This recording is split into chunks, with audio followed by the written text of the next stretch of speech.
So the big tax question is this: how do wealthy people keep their money working for them when selling their business, real estate, or other highly appreciated assets without paying hundreds of thousands to millions of dollars in tax? What if we, as business and real estate owners who have poured blood, sweat, and tears to growing our wealth, and who didn't hire expensive tax attorneys and CPAs to map out an exit strategy, knew their secrets? Instead of recreating the wheel, why can't we just model the way they deferred 30 to 50% in tax, paid off debt, funded their next business dream, and most importantly, leave a financial legacy to give to the causes we believe in most? What if their secrets weren't complicated at all, and you just need a guide who is a few steps ahead of you? That is the question, and this podcast will give you the answers. My name is Brett Swarts, and welcome to Capital Gains Tax Solutions. Welcome to the Builders to Billions podcast, where we guide successful entrepreneurs and investors on their journey from millions to billions. We believe the key to scaling and compounding your wealth and life starts every single day with the mindset and practice of stewardship over ownership and applying billionaire biblical principles. Our ultimate goal is to help you scale and compound your wealth and life so you can give more all of it away to help MVPs. My name is Brett Swarts, and I'm joined today by Glenn Hanson, who's got an amazing, incredible background. He's the CEO and founder of Colony Hills Capital LLC in the greater Boston area, and he's a seasoned private investor, entrepreneur, and boasts 4 decades of adept leadership and steering thriving ventures. And he's got an amazing background. And today we're going to be talking about why operators should stop defaulting to 1031 exchanges and start offering a more flexible exit path with the Deferred Sales Trust. Quick background on myself: our company, Capital Gains Tax Solutions, offers Deferred Sales Trust for clients that are exiting Bitcoin businesses, real estate, and have large, massive capital gains taxes. But Glenn, one of the biggest challenges is that people get stuck in these 1031s, or they get in these positions of trying to put deals together, but the tax dog sometimes can sink the ship, right? And it can hurt opportunities and deals. Maybe we can start with a little bit of your background and your expertise, and then kind of dive into that deal story that we were just chatting about. Sure. Yeah. Actually, talk about my background. You went back 4 decades. I was reflecting on that just the other day, and I got my pilot's license back then, and it really helped steer my businesses to a more successful conclusion. And if you ever think about it, manufacturing scrap rate is allowed to be, if 1% or greater is your scrap rate, it's okay, right? And if you think about, in the United States, there's 3,600 planes in the air at any one time. If we had a 1% scrap rate, we'd be losing 30 planes a day. And why is that? How is it possible that the airlines can do and function at that type of quality control, and we in business sometimes miss the mark? And I bring that up because you started with 40 years ago, and that's driven me to always look for solutions to keep us from crashing, right? So when I think about the 1031 exchange today, I have clients that come to me with 1031 money, and we can't help them because we can't identify the deals fast enough. And so I wanted to reach out to you guys, Brett. Having met you a couple of years ago, followed your success, and it's neat to get caught up a bit, but I wanted to just try to understand how I can utilize 1031 to help my clients. And of course, that benefits us because we become a resource for them.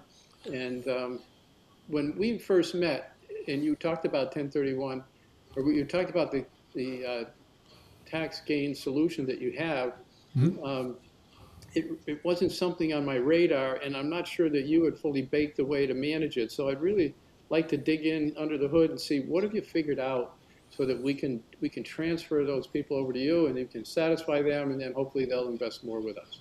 Absolutely. And I think it's good to start with the problem, right? The problem is obviously a big tax bill. The other problem with the 1031 is a short time frame. And the next problem is it doesn't give you an opportunity to diversify or to dollar cost average or to really have the liquidity, right? And we're seeing some of these things come into picture right here. I mean, think about why some of the deals, especially in multifamily, mobile home park, haven't worked out. Well, people bought 2021, 2022, and they likely or could have overpaid at that point A lot of it because of the 1031 driving values, right? At that point too, cost seg and bonus depreciation, another tax tool that was increasing the valuations of properties because people could bonus depreciate. That's also coming back this year as well. So understanding that tax flow and tax deferral incentives often drives value, and it can be inflated value. Now, no one knew what the interest rates would do, at least to the extent that they did it, doubling. That's kind of hard to predict. But still, just think about that. If we had a crystal ball, we can go back to 21, we could probably say, this is pretty high. 22, this is probably pretty high, or this might be the peak, at least close to it. We were in this bull run of 10, 12, 13 years of the market, right? And then there's typically corrections, I think, around year 10, 8, 9, 10, maybe anyway. So you look at this and you say, okay, what could we have done? In a perfect world, you would have sold everything at the peak. You would have paid off all of your debt, right? You would have sat in the money market account, or you would have sat in some conservative stuff, and you would have started buying, let's call it right now, or last year, some good opportunities. In other words, that timing aspect between 2022, let's say, was the peak, to now we're at 2026. It's definitely changed drastically. In fact, we've seen, a lot of some colleagues, people we know, some of our deals haven't turned out so well. And so the key here is I want you to focus on is that tax flow, or capital gains tax flow is really what I'm saying here, right? That is what's driving typically why people are buying in those same marketplaces, right? And so the problem is timing. You really want to solve for that. The second problem with this is debt. In a 1031, you have to replace equal or greater debt.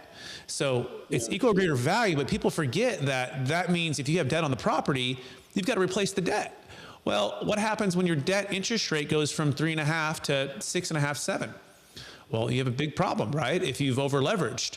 And so people who do these 1031s are not only, deferring tax, which is a good thing, but they're having to overpay oftentimes, or stuff that they wouldn't normally buy because they think the market is probably pretty high at that point. But then the killer here is the debt piece, and the debt has been sinking these ships. And so we want to walk you through step by step how to solve for that right now by eliminating the need for the 1031 exchange. But really what I'm saying is eliminating the need to have to go into more debt or equal or greater debt, eliminating the need to have to stay in real estate or buy in that same marketplace. And it's using something called from the IRS tax code 453 installment sale reporting, okay? We're going to couple it with the trust. And when you do this, this is where the magic happens, because you're no longer in the 1031 world, okay? And that's a beautiful thing, right? I like the analogy of Blockbuster versus Netflix. Glenn, you probably remember the days when you had to drive, in the snow in Massachusetts, park in the parking lot, trudge through the snow and freezing cold weather, go into that Blockbuster just to find out that behind that cardboard box, you thought there was a movie there or a DVD, but it wasn't, right? You're like, oh, I wish that was the movie, Even if you got the movie, you have to return it in 3 days. You have to have the late fees. You have to rewind it. There's some nostalgia in that. I think there's still one Blockbuster up in Bend, Oregon, I heard. But the reality is something changed. It was the Netflix, right? So Netflix, there's no more return policy. It's an ongoing, monthly cost, right? But no rewind, no late fees, no driving.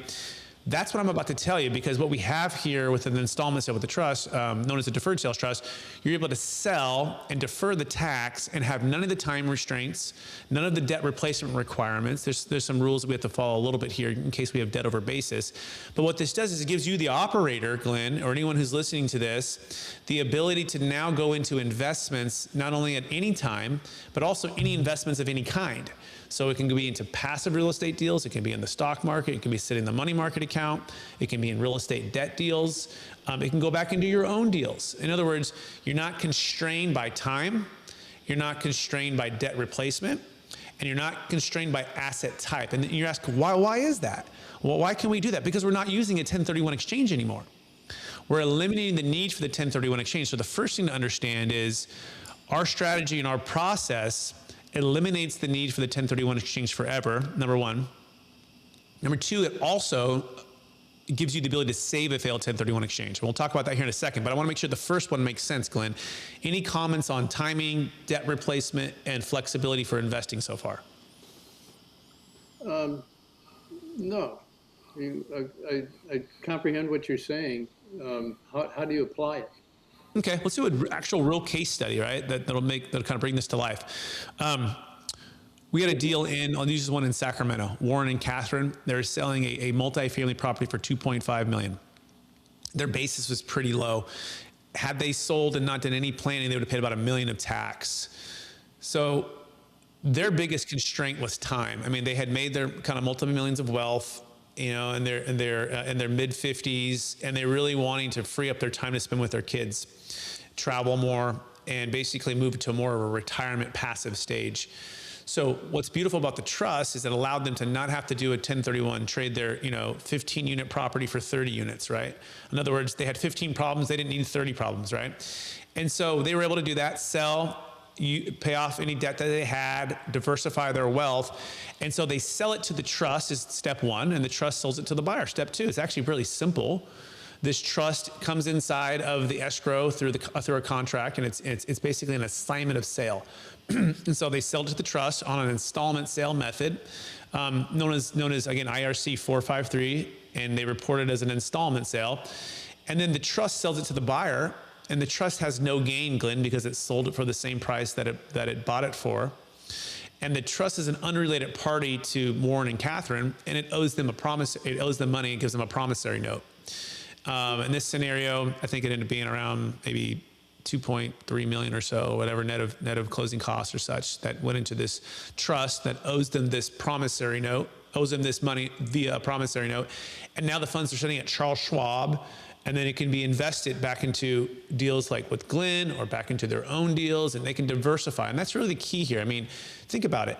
If people are over-concentrated in a single asset in Boston, Massachusetts, or in New Hampshire with a business, or a large primary home in the Hamptons, right? And like all of their wealth is accumulated in this multiple $1 million, right? And it's not diversified, it's not liquid, it's maybe not producing the kind of cash flow they want. The ability to now convert that to become a creditor, right? And that's really what they're becoming. They're becoming a bank. So Warren and Catherine are a bank, and now this trust is going to pay them back. And so they'll just pay tax as they receive payments. So it's really that simple. Now there's a third-party trustee. That's our company. That's how we work. And we work with the family, work with if they have a financial advisor and their CPA to make sure everything is all set up well and they understand it and they're comfortable. And then they can invest in groups like you, Glenn, because a lot of these real estate owners, they want to be in these passive, 400 plus unit apartment complexes that you put together, right? They want to be in there, but they feel trapped because they cannot 1031 into it, but they can, through our strategy, defer tax and invest into it passively. And that's really the power of what we do. Yeah. It's coming back to me from when we talked a couple of years ago. So the timeline, the value is we wouldn't have our clients or us wouldn't have a timeline to be worried Correct. About. Correct. They have to set the trust up with you ahead of time, or can it happen? Can they make the transaction and then still set up a trust? Yeah, great question. So let's talk about the 1031 options here, right? So we also have what's called the best 1031 exit plan. And by the way, we're not saying don't do a 1031. We're just saying use a 1031 through us and our team to be able to give you a backup plan in case it fails. We call it like the golden parachute, right? So you can go shopping for your 1031, go looking for your deals. And about day 30, day 40 or so, you're like, I'm not really finding the properties to identify. I would like to just move off of the 1031, train that's moving forward, and I want to exit into this trust strategy. It can be all or in part. So we had a client, a Texas sale, $6 million ranch sale. He did a partial 1031 into an Oklahoma City property, partial 1031 into a South Carolina property. And then the rest of it went into the trust. And so sometimes it's a mixture of a couple different strategies. So our company provides all of the strategies.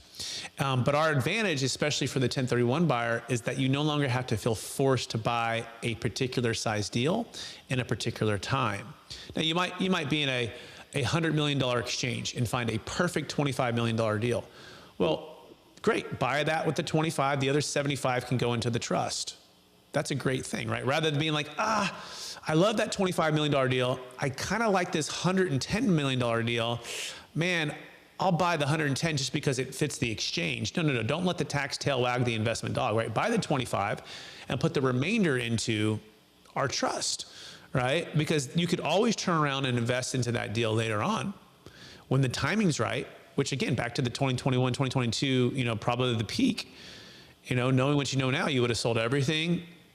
You would have put it into the trust. You would have sat in the money market account or some conservative real estate debt funds that we know we work with that are great places to kind of park, 30, 60 day liquid kind of opportunity when you're in there making double digit returns. And then when the market finally shifts, and you can turn around and invest into those deals. Here's the key: tax deferred. It doesn't have to be taxable at that point. You can actually partner with the trust through an LLC, and then you can go buy these deals. You can run the deals yourself. It can go into your own fund. It can be passive into other people's funds. This is why it's like the Netflix, right? Because you're getting everything that Blockbuster offered, plus you get all this tons of flexibility. This is typically the point where people's heads explode and they go, Glenn and Brett, like, I haven't heard of this. Like, why?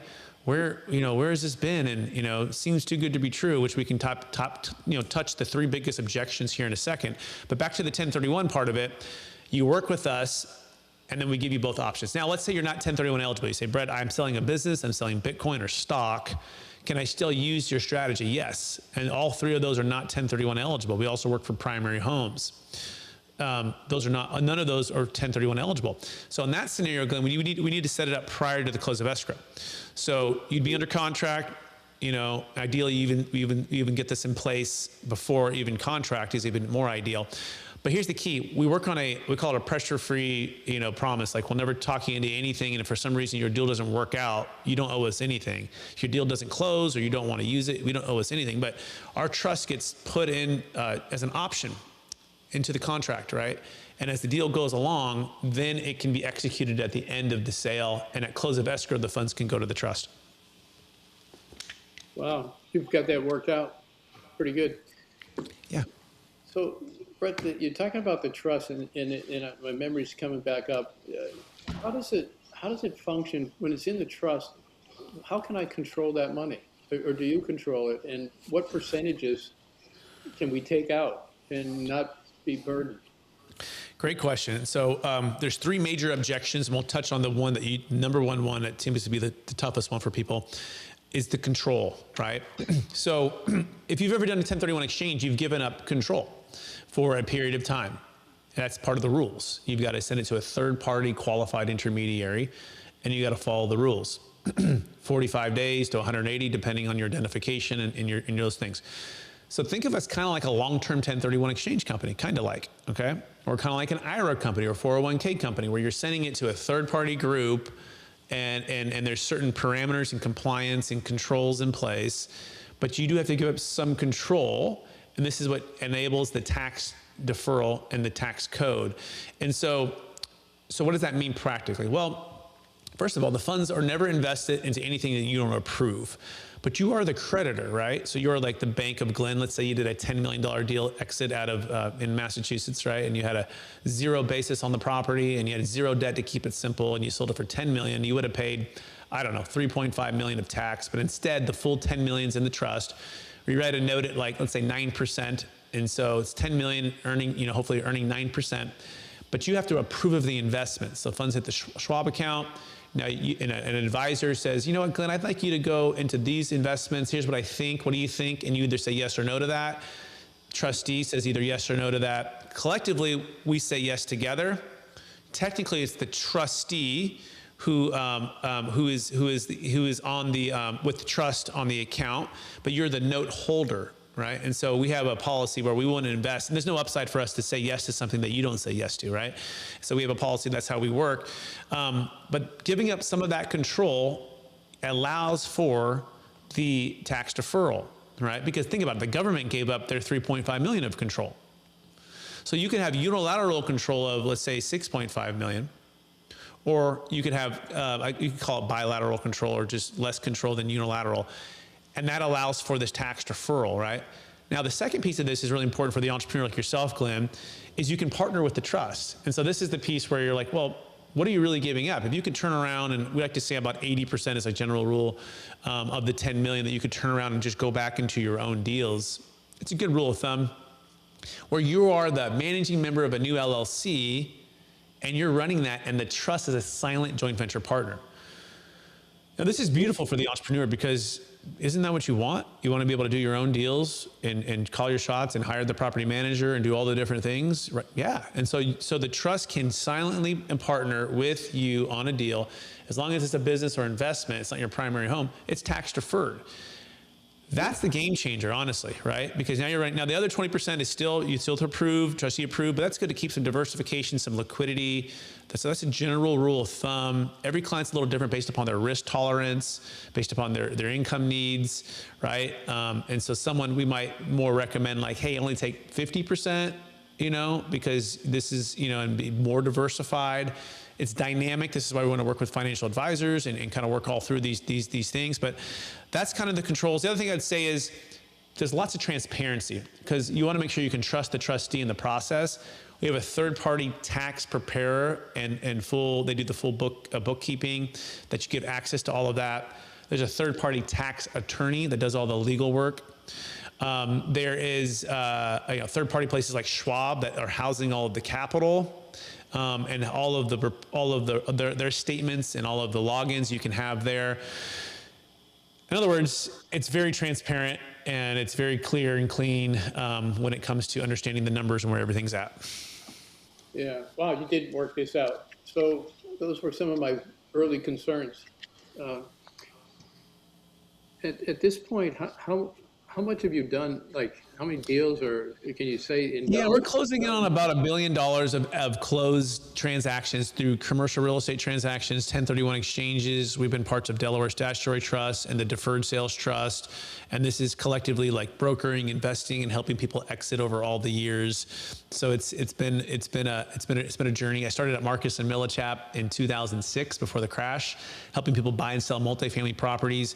Before that, I helped my parents build single-family homes, mostly in the Bay Area, own rentals. So real estate's been in my blood my whole life.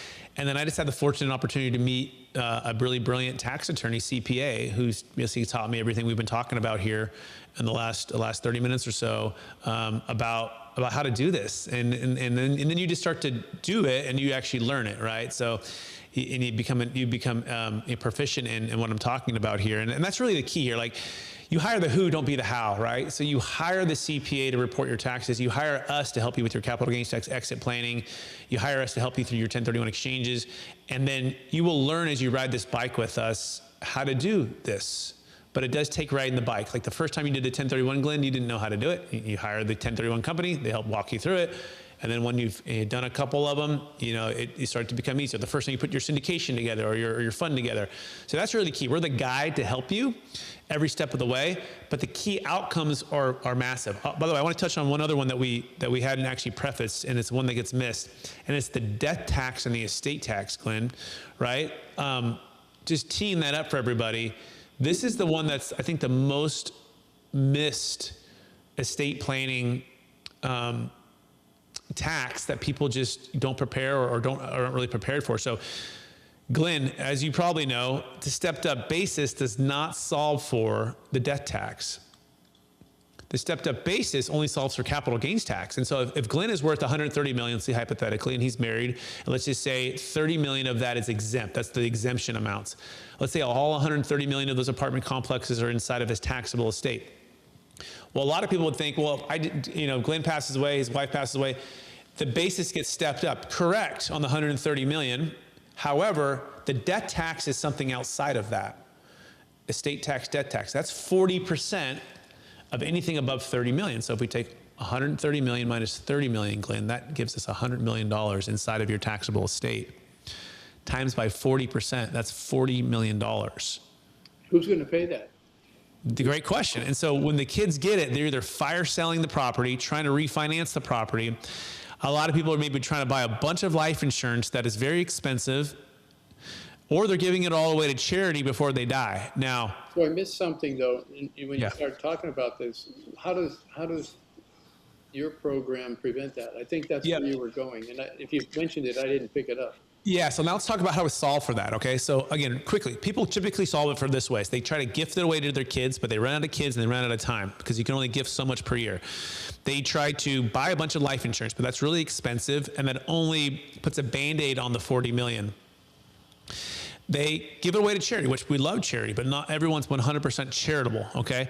So here's where we come in. We don't have to, all those three things, we eliminate the need for charity, life insurance, or gifting. And we ask you, and you would need to, before you die, sell that $130 million property. Find a buyer for $130 million, but we're going to set up a trust. This is our 2.0 version. It's an irrevocable trust that's set up right in between seller and buyer. And upon the sale, the trust is full, the asset is first sold to the trust sells it to the buyer. The trust receives this $130 million, but it's into an irrevocable trust where your children can be the beneficiaries. Meaning it's now forever outside your taxable estate. That's it. We converted it from inside your taxable estate to outside. Is it forever?